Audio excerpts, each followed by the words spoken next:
I'm Sarah. I grew up in Washington State. If anyone would have asked me if I was a Christian, I would have said no. Growing up, we weren't every Sunday go to church, study the Bible kind of family. We more so went during Easter and Christmas, and that was all I kind of knew about God at the time. I moved to Austin in 2018 with my ex-boyfriend. We were together for 5 years, and so when we broke up, I was very heartbroken because I thought I was going to marry him. He grew up Christian, so he told me actually to stay away from tarot. When I wasn't with him anymore, I didn't have that boundary, so I started to kind of use it as a tool to try to heal myself from the relationship and try to find who I really was. When I first read the cards, I felt like I was having a conversation with who I thought God was at the time. It felt very loving, it felt very comforting, but the deeper I went into it, the more the kind of deception started to leak through, I like to compare kind of my relationship with tarot and the occult kind of like a toxic relationship or drug use or alcohol use. It feels good in the moment, but then the more you do it, the more you kind of need it to kind of sustain that, and then you just have a dependency on it, and it's really unhealthy, and then without it, it's just, you can spiral. I spiraled.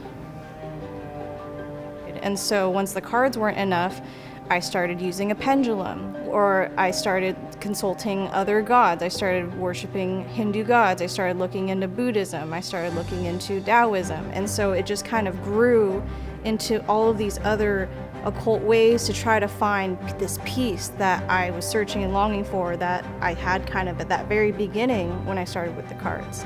It spiraled into this whole mess. Some people could argue it was mania or delusion. I would argue it was demonic possession.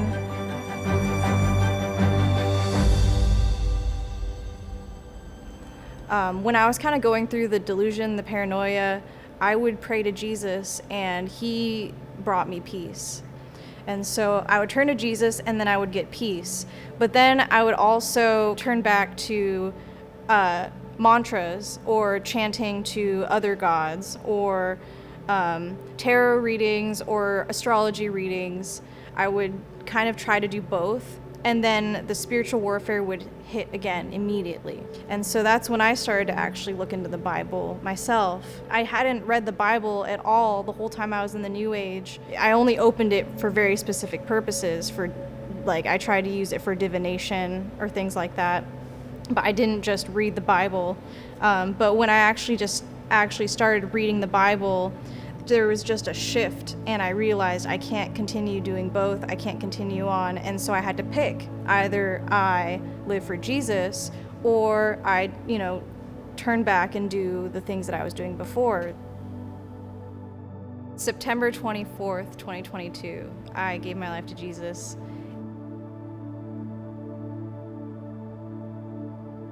When I made that decision, it's like he gave me a completely brand new life, and he restored everything and redeemed everything. All those things, all those ways I was before, it didn't even matter.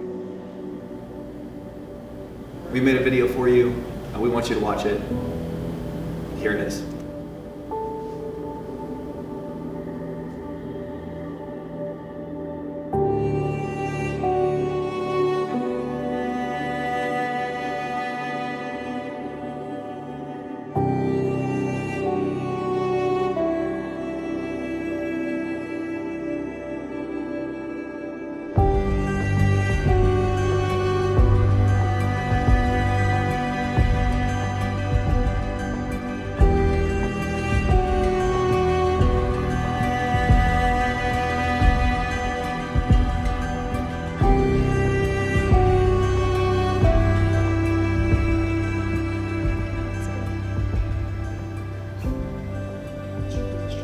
Yeah, it does. Yeah. He made me brand new. Literally, he gave me a brand new heart. Things that I didn't think were wrong or I didn't care about before, he just shifted, he just changed everything.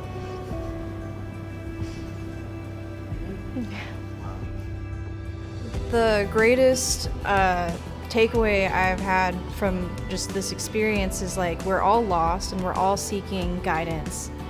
And for me, I felt so foolish because it was there in the Bible, it was there all along. I'd say probably after I closed down the business, I'd have a few people call me, hey, are you still giving readings? And that was a chance for me to redirect and say, if you need guidance, turn to Jesus. He gives us all the guidance we need. He gives us all the answers. He restored everything in its proper place, and now it's his plan. It's no longer my plan.